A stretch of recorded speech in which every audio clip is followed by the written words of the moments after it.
What's going on, guys? Thanks for joining us. This week's FMCentral weekly football show is the 5th of January, the first one of the year, if I'm correct. And we are delighted to be here. It's just myself and Ryan for the minute. James will be joining us when he gets his ass running and gets home. So we're going to start by having a look over the exciting weekend of FA Cup action. I'm just going to go down a couple of the games. The first one, Ryan, which stands out is the Friday night match, Cardiff against Colchester. It's not the game itself which has stood out and which has made the headlines. It's the fact that only a couple of thousand fans turned out. What's your opinion on that?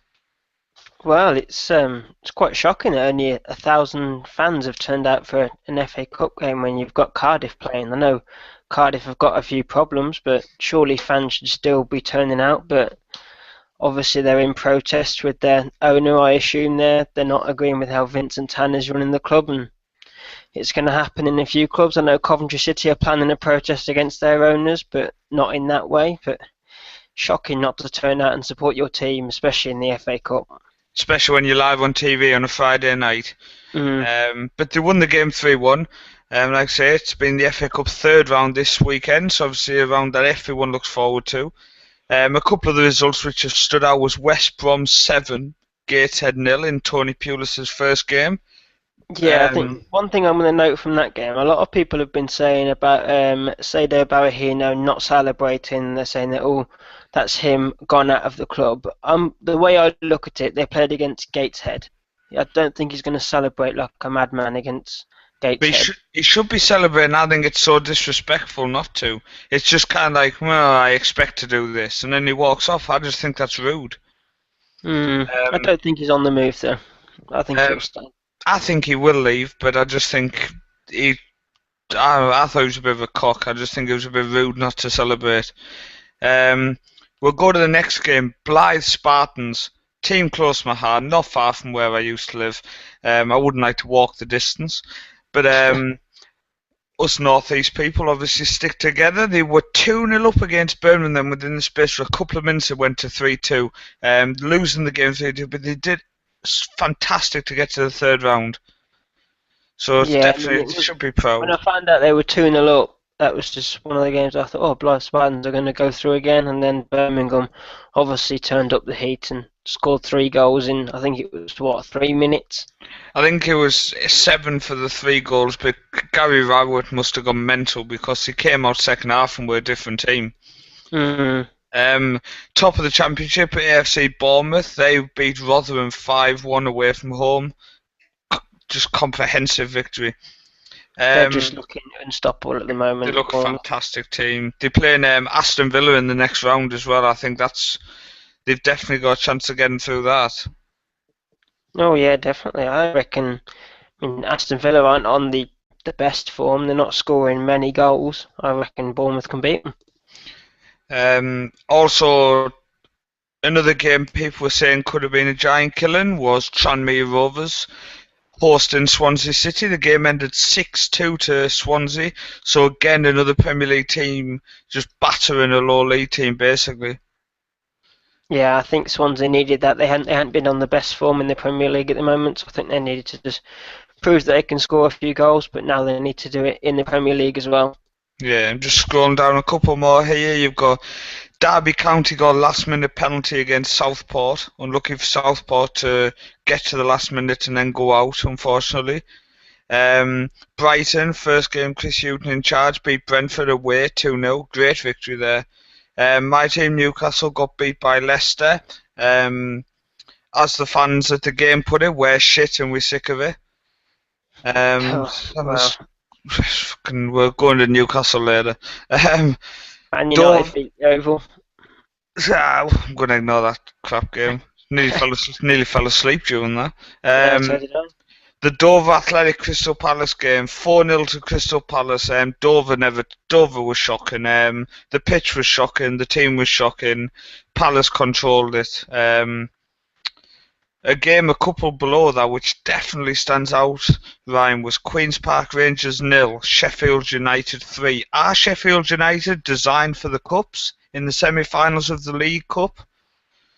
Well, I think so. They seem to be up there when it comes to the cup. They always seem to have a very good cup run, if I can recollect their past cup history. But they've done well to beat QPR there. I mean, that's a few good players in their team. Some who were tipped to be future England stars that haven't turned out, but they're a great team. And I can't remember who they've got in the fourth round because I've not even seen the draw yet myself. But I'm sure you'll tell me later on.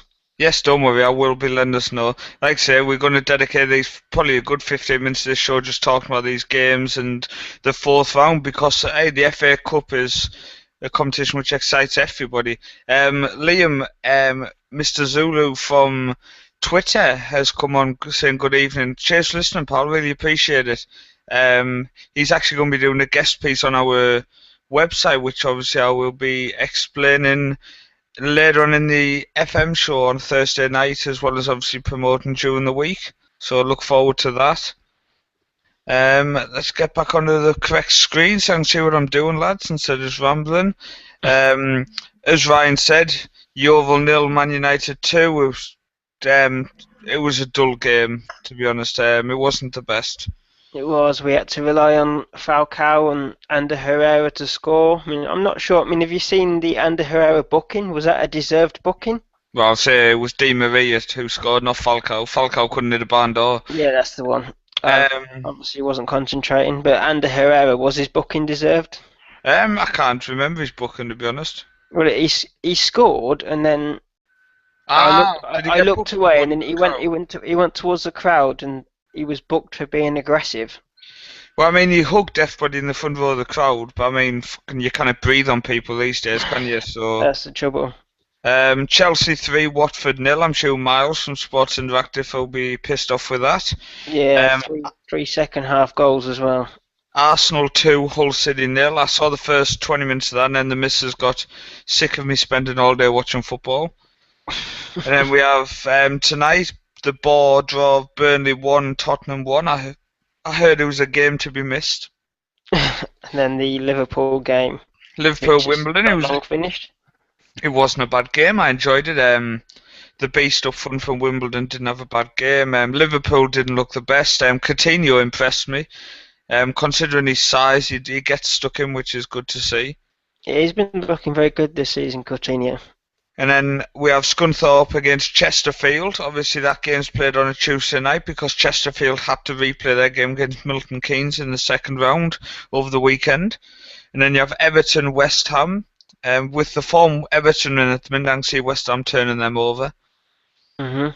And that's it for the third round. And we're just going to pick out a couple for the fourth round. Well, I'll just quickly fly through. You've got Southampton or Ipswich against Crystal Palace because that ended a draw. Then you've got Blackburn against Swansea. You've got Derby versus Scunthorpe or Chesterfield. You've got Birmingham City versus West Brom. So that's a big derby, that's Ryan.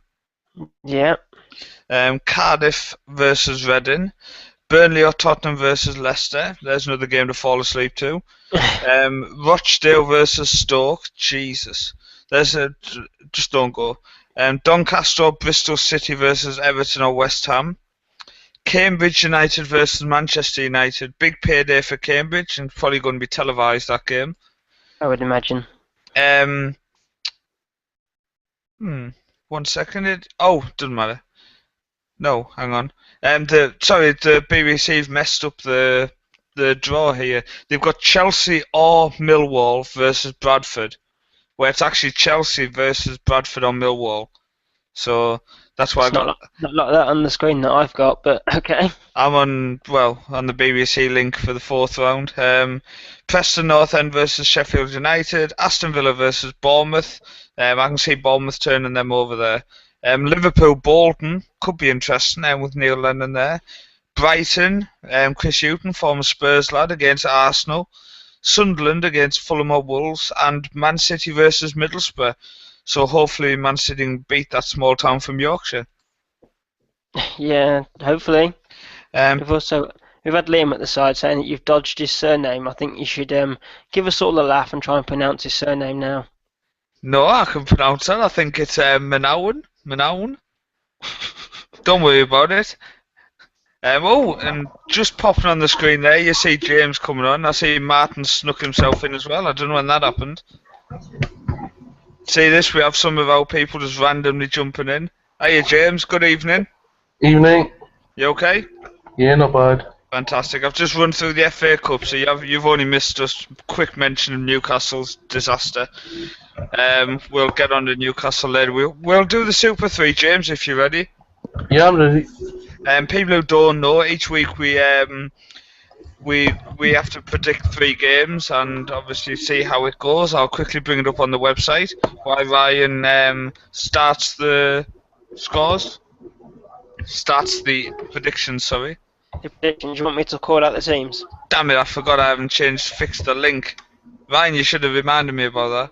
Oh, but you'll have to go into Blogger and find it. But Don't worry, I'll find it. Yeah, Right. you start talking. So the first game is, and I'll ask James first while Paul is busy, Swansea versus West Ham. You're reading them out in the home team first, yeah? Yeah, home team first. I'll go for 2-1 Swansea. 2-1 Swansea. Bloody, that shows on 2 pages. Paul? Swansea West Ham. I'm going to go with 2-1 West Ham. Ooh, the other way round. I'm going to go 1-0 Swansea. Fantastic. Everyone gets a nice view of the website here. I do apologise. Ryan did mention to me the other day about the link and I just totally forgot about it. The next game is Man City at home against Everton. So James? I think Everton are in very poor form. 4-0 City. Ooh. Battering, says James. I'm going to go with 3-0 City. I'm going to go exactly the same, 3-0 City. Well, pardon my French, but fuck knows where this post is. If I can't find it soon, we're going to quit. You'll have to go into Blogger and find it. The next game is your two jolly Newcastle against Chelsea. It's James first. Go on, pal. First. 2-0 Chelsea. 2-0. Okay. When these people get to view all the posts on our website, Newcastle, Chelsea. Hang on, surely that's at Chelsea because we've already played them at home. Well, you put Newcastle Chelsea to me on Facebook. Hey, that's Jake who's done this. Chelsea at home. Chelsea at home. I'm gonna go with it's depressing to say, but I'm gonna go 3-0. 3-0 Chelsea. I'm going to go 2-0 Chelsea, same as James. So mixture of results there, but hopefully the scores can come up. If I can remember rightly, the scores so far are James is on 22 at the top, I'm second on 20, Paul you're on 16 and Martin is on 2. I would like to mention that I have missed a week and these two haven't yet, before James starts bragging about his high score. Saves you having to find the post. As soon as Martin is on, if he wants to unmute himself, and we can go straight in talking about the Man United over the weekend and over the transfer window. I think it's going to be an interesting discussion. If Martin is alive. I don't think he is. I think he's come on and just fell asleep. But go on, Ryan, as a Man United fan, what are you hoping for in this transfer window? Because all we hear every single day is Man United are going to sign this person, Man United are going to sign that person. Is anything going to happen? I'm hoping so. I'm not ambitious to say that we're going to sign all these players that have come out in the press. I'd love to see Matt Hummels in the club, but are Man United going to stump up this £45 million asking fee? I'm not sure. I've heard all about Kevin Strootman apparently going to come into the club. I'd take him, but I'd rather build with some of the youngsters that we've got coming through. There's a young Andreas Pereira. I'd love to see him playing a bit more. He impressed me against MK Dons, even though we lost 4-0. He was probably one of the better players on the park. I'm hoping we can make a few transfers because it's looking likely that we will need some because Van Gaal's not going to change his training routine. It's always going to remain high and we're going to have injuries left, right and centre. We've had 2 injuries after the FA Cup with Raphael and Luke Shaw that have recently been injured, so it looks like we're definitely going to need some defensive cover, which is it's shown throughout the season that we need somewhere in defence. someone in defence to come in. Who that's going to be, I'm going to be interested to find out. Or if not, hopefully we can still be up there, fourth or third. I'm going to take this season. As long as we're in Champions League next season, I'll be happy. I think, James, Luke Shaw seems like a bit of an injury-prone player this season, isn't he? Yeah, it's not good to see, particularly with players at that age getting injured so often. So, I don't know, couldn't tell you what the problem is. It might just be he's unlucky, but we hope it stops pretty soon because at that age you don't want to keep getting injured. It reminded me of Jack Rodwell moving on to bigger things at Man City and then just getting injured over and over again. It's sad to see. I don't know about yourself, Ryan. The situation with him from a Man United fan perspective, you obviously maybe read or see more of it, and it just seems like he's coming back too soon, maybe. Yeah, I don't know if Van Gaal, he obviously sees a lot in him to bring him back not long after another injury, but it seems that Luke Shaw can't seem to adapt to this high intensity training that Van Gaal's put into the club now. Maybe he needs to look at that and bring it back a bit more for some of these players that can't seem to adapt to it because they're getting injured so much. Raphael, who's not long come back, is not as old, not as young as Luke Shaw, but still he's getting injured over and over again this season. Something needs to be done, or more defensive cover needs to come in. But I'd rather the training goes back to a lower intensity than it is now, just to avoid the injuries. Yeah, I think there's definitely seems more injuries than normal. Obviously, if this was on FM, you'd be seeing posts all over complaining about it. Yeah. James, get in contact with your friend and tell him to unmute himself and talk. Tell him to come on for the Man United discussion, then he mutes himself. I'm here. He's here. Hey, Martin.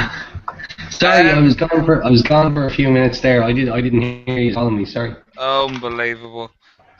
I was asking Ryan about what his hopes are for this transfer window, Martin. I don't know. I think I agree with a lot of the pundits who think we're not going to get any now that we really want. It'll just be a panic buy, so I'd rather wait till the summer for the right players, personally. I mean, you can never buy, well, not never, but normally there's always an extra couple of million on players, isn't there, in January? And if I was United, I'd wait for Hummels, because if Dortmund keep doing what they do, and they'll go down, they'll get him a lot cheaper. I know, yeah, no, a lot of judging by a lot of the news, I'm fairly confident that we're going to do a deal for him. I'm pretty certain we'll have him come the summer now. That depends on once we keep our spot in the top four anyway. But no, I wouldn't complain if we didn't sign anybody in January. But obviously, who doesn't like when their club signs players? What about someone like Berahino? I know he's not even been mentioned to United. He'd be a good signing for you. He would be a good signing, but I want to see James Wilson play a bit more. If Berahino comes in, where does James Wilson go? James Wilson he looked so bad against Yeovil though. I don't know about yourself, Martin, but I thought he looked like he couldn't even hack it against Yeovil. Still, he looks a tidy player going forward. Everyone's allowed to have a bad game, So I wouldn't like signing another striker. It really stifle his development, and at the same time, I really want to see players like Hernandez come back to the club next year. I know it more likely won't happen and get used. So I don't want any more strikers. Really. I must admit, I think, I don't know about yourself, James, but I'm scratching my head as an outsider looking in at the fact that they've spent all this money on Falcao and then got rid of Hernandez on loan. I know which one I'd rather have at the club at the minute. It's a strange one, but also regarding Berahino, I don't see the point in bringing someone in as young as him for a lot of money, and that just halts James Wilson's his progress. So I would rather keep him and use him. As for Falcao, I think he's going to come good, but they'd be absolutely mad to go out, sign a striker, and then let go of Hernandez at the end of the season. It'd be absolutely crazy because most teams would snap him up anyway. I don't know, Ryan. It must just be me, Ryan, because I don't see anything in James Wilson. Oh, I think he's going to come good in the future. He didn't do very well against Yeovil, granted, but as Martin said, any player's going to have an off day for one game. You need to develop him as a player. Can Van Hal do that? I think he can. He's got the experience of Wayne Rooney behind him. He's got Van Persie with him. Falcao, who's probably not setting the great example so far, but he's come up good recently. So hopefully he can go after them and bring on his development throughout this season. I know Falcao's looking fitter, isn't he, Martin? He's starting to look a bit more hungry. He's looking disappointed when he's going off, where the first few games he looked happy to go off. I don't want him, to be honest, unless he was to score, like, say, 20 goals before the end of the season. But no, I don't want him. He's too old and too much. No, not for me. No. But yeah, I think we'll move on from United, because I just didn't like talking about them. And Martin sounds like he's talking to us through a tunnel. But cheers, come on, Martin, and we're going to barrage James with loads of abuse about Newcastle now. Alright, catch you later. Cheers, pal. Right, James, I really don't want to talk about this, but we've got to look at it, because obviously Newcastle have been in the news for the last week. Alan Pardew's gone. I was dancing around the room. The True Geordie video about Alan Pardew leaving was hilarious. But now I'm hearing reports about John Carver might be near enough getting offered the job by Ashley. And oh my days, if he gets given the job, I'd almost say bring back Pardew, and that says something. I don't think Carver's going to get the job. I think, he's a good coach, but he's not a manager. But if Newcastle are just looking for a head coach, then you never know. Nobody can tell what Mike Ashley is about or what he's going to do next. It's I mean, but then I was talking to someone at work today, and the discussion was who would come in to replace him. So it's Newcastle's a talking point at the minute, because we are looking for a manager. And but are we looking for a manager, or are we looking for a head coach? Well, John Carver said he threw his hat into the ring for the head coach job, so that might give it away. So I think it might rule a few people out. But then I posted an interesting thing the other day. I said I want somebody local to get the job, but I just don't think John Carver's good enough. I'm not sure. I think he's another puppet, and he'll do what Mike Ashley wants and what Mike Ashley says.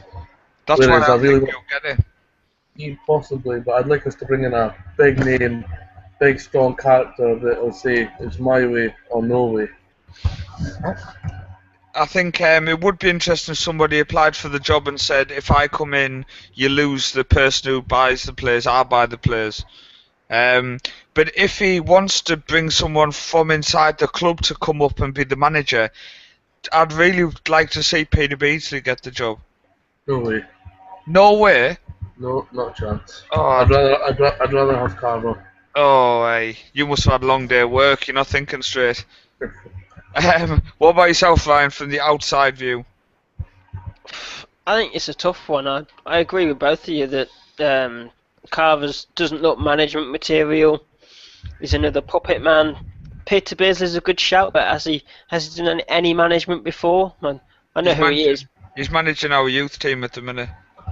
See, has he done top class management at the top level? Yeah. No, he never will. Would he be another puppet man for Ashley? Yes. I can't believe James doesn't like Peter Beardsley. I love Peter Beardsley, but we're talking about running the club, not running the under-21s. I just think, I don't know, I don't want somebody to come into the club who doesn't care about the club and wants to leave to some bit part London club as soon as they come knocking. I want someone who comes in and actually cares about the club. That's the problem. You need someone who comes in and cares, but also someone who's got the knowledge and the It's a tough one. I think it's going to drag on as well. I don't think somebody's going to come in. Liam's come back and he said, what about bringing Shearer back? Shearer will never come back into Newcastle whilst Mike Ashley's there. I'd actually like Shearer to be manager, because when he's on TV he talks a lot of sense. but I just don't think he'll ever entertain the idea as long as Mike Ashley's around. But what topic we're moving on to, Ryan? We can either go on to Neil Adams' resignation that came out today, or Steven Gerrard leaving Liverpool. We'll just quickly do the Neil Adams. Obviously, something that James will be updating on his database for Football Manager. I've just done it. Just done it. See, working and talking, multitasking. Who says men can't multitask? What's your opinion on that, James? Should he have been the manager in the first place? I predicted it the day Mike Phelan came in as his assistant manager that Adams would be leaving or be sacked within 2 or 3 months and Phelan would take over. It wouldn't surprise me if he takes the permanent job. I think I actually remember that. I think I remember you saying that. You did say it, I do remember. Yeah. I think as soon as he come in, I remember a couple of the lads on the FMCentral Facebook group were saying he's not management material, he's not going to last. A couple of them are Norwich fans, they were saying it as well. I think it was written in the stars. I think Norwich went for the inside man to maybe save money or to save time and just hope it worked, and it's backfired, hasn't it? But all the best for him. He's going to remain at the club. He's obviously taking a short break, but he'll probably drop down and take maybe a youth team role, maybe. Gerrard leaving Liverpool, I think Liverpool have missed a trick. They've obviously messed him around. Gerrard came out, didn't he, not long ago and said that there was no contract on the table. Then Liverpool come out and said, oh yes there is. So I think from then it was always said that he was going to leave, wasn't it? Going to the MLS. Well, is it for the money? Is it for the fame? Is it his wife who wants to go to America? I don't think anyone's going to know until he comes out and actually admits the reason behind it. It's not for the... I'm going to say it's not for the level of football, but the MLS is improving, isn't it, James? I think it is. Bringing all these big name players to the MLS is obviously raising its profile, and then obviously their quality as well. But it was sad to see Landon Donovan retire quite recently because he's still quite young and he could have played a long time in that league. But Gerrard going there is only going to take it from strength to strength, and I'm actually disappointed to see him leave the Premier League. Leave Liverpool doesn't bother me. Leaving the Premier League is a sad day when it happens. Yeah, it's very true. I think, like you say about Donovan there, I think it would have been amazing to see Robbie Keane up front, Donovan behind him, and then Gerrard behind him if he does end up at LA Galaxy. It was sad to see him retire, and as you said, he's very young. I think he's 2 or 3 years younger than Gerrard. Yeah. I might be wrong. I thought he was only 31 or 32, James. 31, I think. It's a crazy age, but like say he set a lot of records this year. I don't want to insult the MLS and say Gerrard's far too good for it. Same with Lampard. Obviously the league is improving, and I actually enjoyed watching quite a lot of it this year, and I'm going to try to watch every single week next year because it's not a bad league. There's some really, really good football played in it. And when you watch some of the highlights on MLS.com, there's some amazing football played. So, I don't know about yourself, Ryan. Do you watch any of it, or are you going to try to watch some of it? I don't watch full matches. I like you. I watch some of the highlights, and some of the players are proper. They're Championship quality, probably League One quality. Some of them can be up there in the Premiership. Look at DeAndre Yedlin. I think that's how we say his name. Who's recently got his permit to come to Tottenham. Is he going to turn out good for Tottenham? Hopefully, because it's going to put a good mark on the MLS, producing some good players. A good mark for America, who aren't known for their football, but the American football team could possibly keep rising through the rankings, and it's going to be good to see in the future. I think one of the issues I have with the MLS is let's forget about all this draft system because it's the way the MLS and it's the way American sport works, so let's just accept that. My issue, James, is the idea of players developing through colleges. It's fantastic for them to get an education and obviously give something to fall back on. But it's when they sign in for clubs at the age of 19 and 20, they've missed 2 or 3 years of development as a footballer. Should there be changes in that, or do you think America's got it right? I don't really know too much about it, to be honest. I'll be honest, I don't pay a great deal to the MLS. Obviously, with the big players going there, like if David Beckham moves to the MLS and I don't watch then I'm probably never going to watch regularly because obviously Yeah. he's one of the biggest icons. But I probably would tune in if Gerrard went there, and it looks like he's going there. Well, he's already said he's going there, but it looks like he's going to Galaxy. I don't take too much interest in it, to be honest. It's no disrespect for the league, it just doesn't really interest me. There's not enough quality on show. Yeah, I think I definitely recommend that people check out the MLS website because they put up highlights every single week, free to watch for people, and some of the football's great. It is a lot better than I expected when I started watching it, and there's a couple of good, interesting documentaries. ESPN made one just before Beckham signed his 2-year extension in the MLS, and it was basically a documentary showing how Beckham had failed in the MLS because of his lack of effort. But it actually turned into a really good documentary, and obviously everyone knows my affection towards Beckham. He's literally the role model. It was a great documentary and good to watch. Just saying here, Liam's come back on. He just said it wasn't costing money because it's rumoured that Gerrard turned down 18 million to go to Qatar. I don't blame him. I wouldn't want to play in Qatar. Fucking hell, I'd walk to Qatar for 18 million. Jesus, I'll set off now. I'll see them in a couple of years. James, do you fancy a walk? No, I'm alright, thanks. Just tell him. Look, James has left. He's already started walking. 18 million. Kids on his shoulders. He's walking. It's a lot of money, that, mind. Where are we going next, Ryan? Mr. Topic. We have there's a topic that you didn't actually bring up, and I'm surprised. Barcelona director of football, I can't pronounce his name, and Carlos Puyol have been sacked from their roles in the club. And who? Carlos Puyol.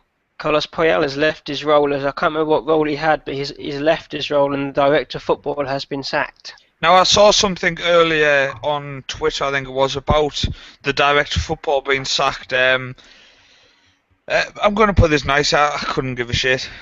I literally just looked and went, yeah, whatever. No interest in that whatsoever. I kind of lose interest in Barcelona quite a lot because they bore me. I feel like falling asleep when I watch Barcelona play at the minute. It's not their style of play. You've got to question, why have they sacked the director of football? Obviously, they've got this transfer ban at the moment. Is that the reason why? Is he the reason that they've brought in all these under 18 players? Maybe the owners don't know about transfer ban and sacked him because he's not planning on signing anybody. So, who are you signing this month? Oh, nobody. Right, get out. What? Possibly, but you go, why Carlos Puyol? Why is he hasn't been sacked? He left himself. That's a strange one. That's a strange one because of obviously just leaving as a player. James, it is strange. I mean, obviously for a club like Barcelona, they obviously worldwide brand. They do all this, all the work around the world, which has to be applauded. How can a club like this go out and break so many basic laws that they have of signing players of a certain age? Surely they knew they were doing wrong. Yeah, I mean, it's crazy for a club so successful. They don't need to break any rules because they can bring in players pretty much when they want and when you need them for the first team. So I just don't understand that one. How arguably the top 3 biggest clubs in the world, and they're breaking so many rules, and now they're paying the price for it. I mean, normally when this happens as well, I mean, I'm sure we all remember Gail Kakuta with Chelsea. Chelsea break the law, they sign an underage player, they poach him. What's happened to him? He's turned out to be an average player. If this happens to Barcelona, it's just, why? Just wait and freaking stop being so impatient. Go on, Ryan. They're trying to show their superiority. They've got all this money that they can spend. They may be trying to catch up with Real Madrid, who have broken the record twice for the highest transfer fee spent.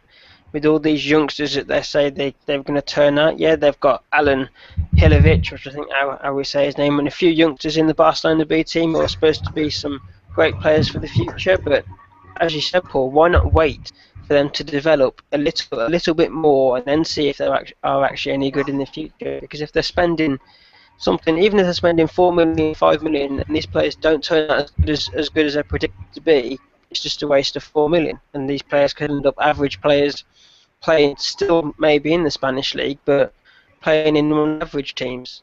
So they need to look at their transfer policy. It's frustrating, and just going on to the youth players and stuff. I was thinking about this today. Is Chelsea, James? They spending so much money and they're going around the world signing youngsters, but none of them seem to come through. And I know I watched a documentary on Chelsea a while ago, where they were talking to, is it Scott Minto, who's the youth player, youth coach, and he was saying that that they have a plan, a stage plan. Each year the player moves on to a new stage, and all of the players, the first team debut was when they were 23, 24 was on their plan. Surely that's too old. Oh, definitely too old. For me, to develop to a high enough standard, you've got to be regularly training with the first team by about 18, 19. I mean, we always assume the same 30 people or say 20 odd people are in the squad, but remember there's always 8 or 9, even 17-year-olds training with the first team. While Chelsea are going around spending all this money on the youngsters, I can name 5 or 6 English-born players that are the ones that are going to break through that Chelsea team before any of them foreign youngsters do. I think they definitely need to address it, because I think the documentary was on Chelsea TV, and if people come into the FMCentral Facebook group, I'll link it on there. It was a good one to watch, but just I was scratching my head at this plan they kept talking about, because it just made no sense. It was play for the under-18s, then at the age of 18 they move up to the under-21s. But then they said, oh, first team debut by 22, 23, 24, and I'm thinking, what? It just made no sense. I mean, that kid who came on a couple of weeks ago looked a fantastic player, and no doubt he's just going to disappear again. Is it not? You say that they've got to play their first team debut by 23, 24. Is it if they haven't played their first team debut, then they class that player as not good enough, and then they're going to sell him? No, they were saying that's when the best players, the players who are the biggest talents, that's when they want them to be making the debut. Yeah, that's ridiculous. I think for 18, 19, if you should be playing in the first team. There's a few players in that Chelsea team that could have gone into the first team. You got Nathaniel Chalobah, who keeps going out on loan. Josh McEachran, Isaiah Brown, who I think they snipe him off West Brom. Yeah, made his West Brom debut and then's gone to Chelsea and just sitting in the under-18s. It's one of these players that he needs to be playing. He's a very young player, talented. Oh, Ryan's disappeared. And Chelsea. He's back. No, he's gone. I'm just saying here on the side, Callum McNulty's just said, what game you're most excited about in the FA Cup? James, I'll ask you, since you were here when we were speaking about the FA Cup. He said personally for him it's Chelsea against Millwall. Now I know you've been to work, pal, so have you had a chance to see the draw? I haven't. I've seen that Man United are drawn against Cambridge, that's all I've seen, but... Chelsea have the possibility of playing Millwall. Yeah, I've got the draw up now. Okay. I think by the looks of it, Burnley obviously replay against Tottenham, and the winner plays Leicester. So Leicester obviously beat Newcastle. They're playing their first team, and a lot of the other teams are resting their players, some of the players, and I don't like that. Like Newcastle, apparently Carroll he was forced to play that team on that day, but I don't like seeing players being rested in the cups. Maybe one or two, but Newcastle rested almost a full team. Yeah, I hate seeing that. Now I did pick out that Burnley Spurs game as a game where you could fall asleep, as well as whoever the winner when they play Leicester again. Another game which will be very good if you're feeling tired and want something to help you sleep. I think Liverpool-Bolton can be quite good. Neil Lennon's got Bolton playing pretty well, and obviously with Idrika Johnson and Emil Heskey up front. You never know, and Liverpool haven't been the best recently. Heskey going back to Liverpool as well, it's a chance for him to show them he's still got it. Yeah. Are you back, Ryan? I am back. Ah, fantastic. What's the next topic, pal? We can talk about how the Premier League is going in general. We've come up now to the new year. How do you think clubs are going to turn out? Are they going to have a good year? What do you Do you think know? about what about Ca- Newcastle? Go on, Paul. I'd actually like to pick Aston Villa out first, Ryan, because I tweeted one of my friends last night about this. They're sitting in 12th. Now that surprised me because of just, to put it bluntly, how shit they've been. And they're sitting in 12th place.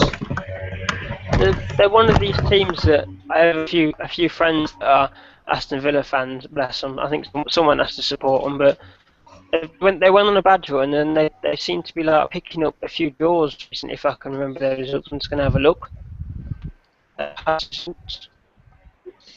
Their last result, they won 1-0 against Blackpool in the FA Cup, and then they had a few draws in the Premier League against Crystal Palace and Sunderland. So they seem to either fall under the radar, or they start picking up random wins elsewhere that keeps them mid-table and away from the relegation zone, which I think they were at the start of the season. And I can see them sitting nicely in the mid-table at the end of the season, which is where they usually finish. And maybe some one of their players may be gone in the January transfer window or at the end of the season in Ron Vlaar. I think he should stay there, but that's what I think. I don't know what you think about Ron Vlaar. Do you think he should go elsewhere? I think he's one of them players, I think, who he looks good in the mid-table sides. He's a really solid defender, but I think he'll get screwed. Yeah, that word. He'll get picked. Yeah, a lot more to a bigger club, and I think he'll be found out. So I think it's best for himself just to stay at a club like Villa, where he's captain, he's respected, he's loved by the fans. They've got to love somebody, and they can't love any of the strikers because they don't know how to score. So they're having a shocking season. Benteke is not banging them in. Bonglaho scores a couple of goals in a row, and then he'll go a long time without scoring. Vyman's a player who I like, but he just doesn't seem to score enough. I don't know about yourself, James. Villa have a couple of players who people like, but they just don't seem to perform consistent. Yeah, I think it'll be same old Villa this year. I don't think they'll not even break into the top 10 once a season from now. They'll finish probably 12th or 11th, roughly where they are now, and then say bye-bye to Benteke in the summer, and it'll be another season of 10th or 11th or 12th again. I think what I would say is all the Villa fans have been chanting, obviously, well, not obviously, but they're all chanting that they want Paul Lambert out. I think they need to be careful what they wish for, because they could end up dropping like a fly because they're not spending money. They're going to lose a couple of players. We all say Vlaar should stay, but I think he will go because you can't turn down a bigger club coming in. Benteke will go, like you said, James. I think I can see Delph leaving, possibly to Liverpool. I'm not sure. I just think if Lambert goes, I can see them going down. Do you know about yourself, Ryan? I think he's one of these managers that he can manage at that sort of level in the mid-table of the Premier League, and he's keeping Aston Villa there. There's a few players, as you said there, that could leave. Ron Vlaar, Benteke, Jack Grealish, who they don't seem to be giving him a chance at the moment, but he looks destined for big things in the future. Well, I've heard it. Go on. I've heard Grealish has a really bad attitude, and that's the reason he's not been getting a chance, because he's not been working hard and he's been getting in a lot of trouble off the pitch as well. Well, if that's the case, then he needs to lighten up and look at how good his football talent is and change his behaviour. There's a lot of young kids, James, isn't there, like that at the minute? They're good talent, but they have bad attitudes. Yeah, but we've got to remember, don't always believe what you read. I've never seen anything about Grealish, and he looks a really good player to me. It was just one of my mates. He's a Villa fan, so obviously he's obsessed Villa fan as well. So he's always in with the club. Yeah, I mean, we hear about this a lot. It was Berahino a few weeks ago, partly drink driving. Yeah, it's absolutely terrible. Like he scored 4 goals the other night and didn't even celebrate one. Yeah, I brought that up at the start. I think it's disgraceful. I didn't get it. It's shocking that somebody with a bad attitude that probably thinks they're bigger and better than the club he's at. It's even worse when Berahino, for the drink driving, didn't even tell the club. The club found out when he got charged for it. I think that's even worse. But we'll move on, Ryan. One club I would say, I don't know about yourselves, but I actually think Burnley are going to survive this year. What Well, about at the moment they are 19th and on a kind of a good run. But I think if they can put in a few results, maybe a draw here or there. They drew their last game against Tottenham 1-1, so that was that's tonight. today. It's FA Cup, but still Premier League opposition. It shows that they can get points here or there. If that was in the league, then that's a point to them. And if they can go on a run, a few points here or there, a few wins, they can boost themselves up the table. Maybe finishing just above the relegation zone, but just above the relegation zone is survival at the end of the day, and then they can build from there on. And I'm hoping that they can do it because they've got a good enough manager in Sean Dyche, and Yeah, I hopefully mean, they can stop up. their last Premier League game is what me and James don't want to think about. They drew 3-3, with a really sloppy third goal. James should have been kept out. Yeah, Newcastle were very poor, and again, it's the goalkeeper situation. Absolutely dreadful. Credit to Burnley though, they played well and they probably deserved at least a draw, if not the win. Newcastle were very poor. It's a story of the last few weeks, James. I think if we move on to the Newcastle side of it, we creating a few things, we're looking half decent, and we just end up conceding sloppy goals. Yeah, again, I think that's the goalkeeper situation. He's just not cut out for it. I don't want to say anything bad about the goalkeeper himself. He's young, he's been thrown into it, but he's really not cut out for not even the championship. He would be cut out for, in my opinion. And obviously, the defending hasn't been enough either. Yeah. What's the next bit, Ryan? I think we can stay on with Newcastle and talk about Hatem Ben Arfa, who in the news in the past week said he was going on loan to Nice. Now Newcastle have terminated his contract and he's gone out to Nice on a free transfer, and he's come out in the media, I think he said it to the French media, where he's happy that he's gone back to France because the English media judged him too much and the French media won't get on his back too much. I mean, what would you say about that? Hatem Ben Arfa was looking like a good player for Newcastle and he's just not turned out as expected. He was a really good player. He wasn't consistent, but that type of player isn't. I mean, look at Cabela. But his attitude wasn't there. I think he loved the club, and he loved the fans, which was good to see. But he didn't some I don't know. Obviously, something wasn't right behind the scenes, which we don't know about. There's a lot of bad stuff about him come out. I'd like to hear both sides of the story. But obviously, he's not Mr. Perfect. I think we can all assume that. Nobody's perfect. No, but I think he's the next level. I don't know about yourself, James. I think terminating the contract is the best move for him because it gives him a fresh start and it gets him off our wage bill. Yeah, I think it was the right thing to do. Good for both parties instead of making it on loan. But I know he's not got the great attitude, but I had Ben Arthur's name and number on two of my Newcastle home shots. I loved him, big fan. On his day, unplayable, but there was never enough of them. Although looking at that, he did have a record of almost 1 in every 4 games of goals for Newcastle. But if you look at his career, fell out with the manager Leon, sold to Marseille. Fell out with the manager Marseille, sold to Newcastle. Fell out with Alan Pardew, punted on loan to Hull. Fell out with Steve Bruce, released from Hull, released from Newcastle. Now playing in a bang average team in France. So all them managers he's fell out with and all them clubs he's fell out with, I think there's only one problem, and that's the player himself. Yeah, I think fingers point, don't they, straight to him. But sad to see. Yeah, I will keep an eye on him for sure. Yeah, definitely. I hope it goes well for him back in France. So see how it goes. And where we go next, Ryan? Well, we can talk about some of the transfers that have gone through recently. I don't know if you've heard about the player that Man City have signed from America. I've not heard of the player at all. He's called Demi Stokes, and they've signed him from South Florida Bulls. He's a 23-year-old from what I'm looking at on BBC. I don't know if he's any good player, but is a 23-year-old from America going to be good enough for Manchester City at the moment? Do they need that sort of player? Can you say the player's name again? Demi Stokes. You realise this is Manchester City, the women's team that have signed Demi Stokes. Nice. Oh, well, they've put it on BBC as a men's team. Well, They BBC signed, or her, something. they signed her on a 3-year contract.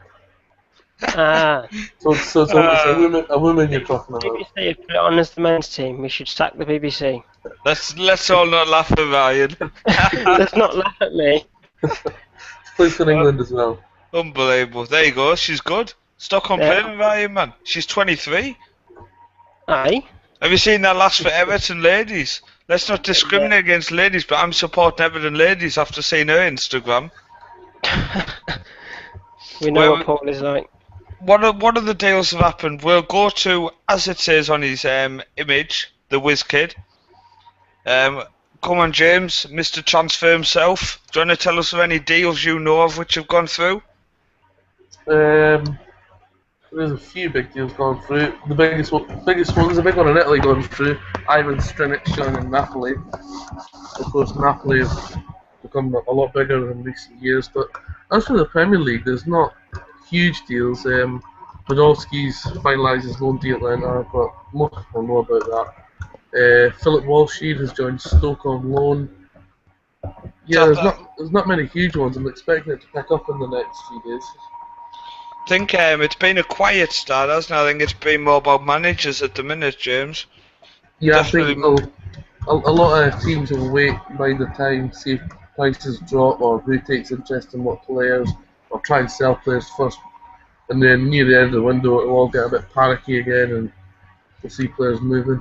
Run around like a bunch of nutters on the last couple of minutes. You'll see Peter Crouch turn up at frickin' West Brom and then go back to Stoke. And I think that's a deal. I think Ryan, I'm gonna call. I think he'll end up at West Brom. I think he'll actually hand in a transfer request.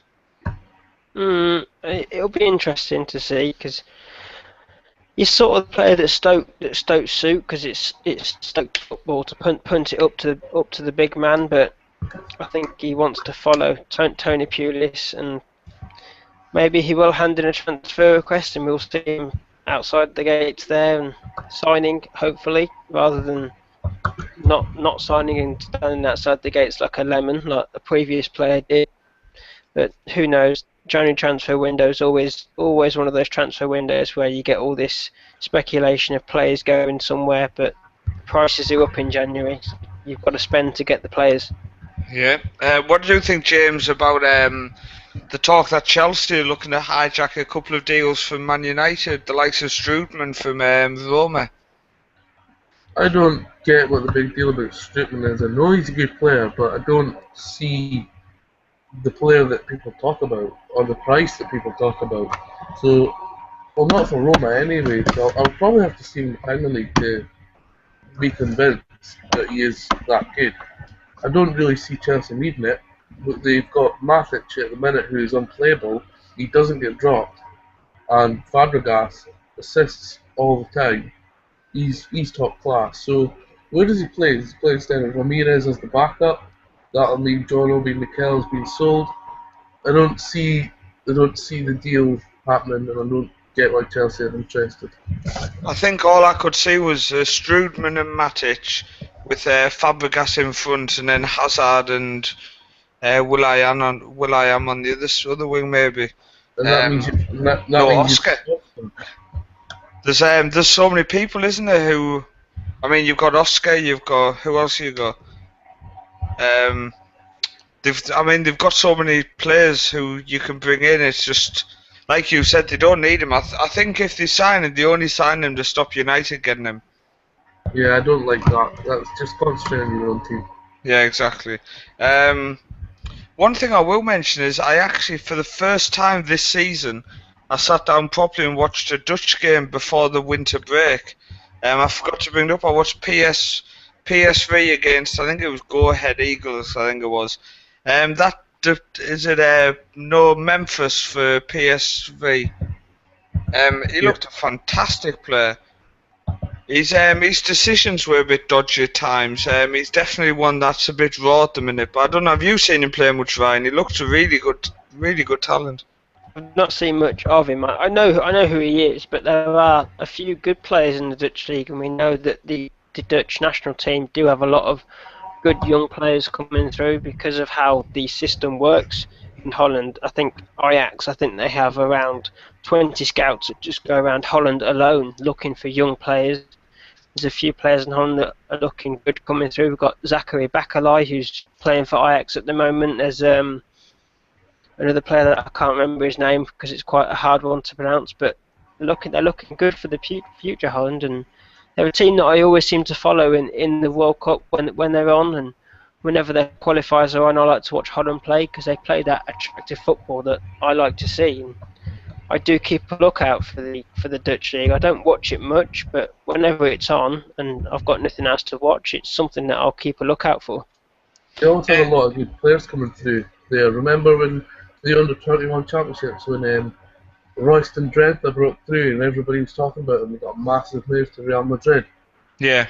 I believe there was somebody else that was really good as well, but he ended up at Norwich. I think his name was Massio Reiters. And the under-21 championships give a lot of players a short window, really. There's a few good ones coming through in Holland at the minute. Ajax signed Vashalo Zivkovic. And there's also a few other players. Quincy Promes, who got a move to, I think, Spartak Moscow for big money. And Steven Bergwijn. There's a lot of good youngsters coming through Holland at the minute. I think the under-21 championships, I'm so surprised as well about the lack of Norwegian talent which has left Norway since the championship. With Norway getting to the final, losing to Germany in the final, we looked. I'm class myself Norwegian now. Looked so good, and there was so many players stood out and completely dominated games, and yet they're still playing in Norway. Clubs haven't come in for them, which I'm surprised by. So it's still, in my opinion, it seems that clubs are still in the mainstream going to them nations like Holland and like Portugal, and they're not taking the risk on people from Norway, for example. I don't know if you're finding that, James. Obviously, you're dealing in transfers daily. Yeah, I mean, to be honest, there hasn't been that many youngsters on the move recently. That I always check for them, just to see how they're getting on, see who's moving where. But at the minute, there hasn't been a lot of transfers. And obviously, the international competitions, under 21s and under 19s, if you're in that country, you always hear about what's going on. I mean, I take a keen interest in the young football because there's a few Newcastle United players at youth level for England and Scotland, so I always take a keen interest. But recently, there's just been the main ones you hear about, obviously Odegaard and Halilovic and things like that. But everybody knows them now. Yeah, I think it's good. I'm looking forward to the window, and I just hope there's some really good, interesting deals which get the excitement up for the second half of the season. Obviously for my own club and for other clubs. So it's just a matter of keeping our eye out now, isn't it? Just seeing what happens and what develops, I think. Yeah, I mean, I'd like to see Newcastle get a new manager pretty quickly within the next week or so, because they need to see what they want and what they need in the club. The longer you leave it, the less likely Newcastle can sign players. I assume I know the answer, but are you hoping Kabay comes back? Well, I'd love him back, but there's absolutely 0% chance of that happening. He will be ending up in a Arsenal shirt by August this year. I saw on the internet the other day, I assume it's wrong because it would be a stupid deal, was Sissoko swapped for Kabay. If that offer come up, I would snap the hands off. Oh, that's a tough one. I think Sissoko's a good player, but he's not of the Kabay level, so I think I'd snap the hands off if they offered that. Sissoko's got more years in him, he's got more energy. That is a very, very tough one. I think short term I'd take Kabay because I'd love to see him back, but Kabay's the type of guy that he'd come back for a year, get interest in him again, and he'd be gone. Yeah. I don't like Sissoko this season has been brilliant, the real standout. It's a tough one, but we'll just have to keep our eyes open. Hopefully in the next week we'll be coming back with a new manager in charge. But that's it for the show tonight. I'd like to thank everyone who listened and people who listen back on YouTube. There's been a few views this week on last week's, for example. Cheers for coming on, lads. And we will see you next week. So yeah. Cheers. Bye-bye.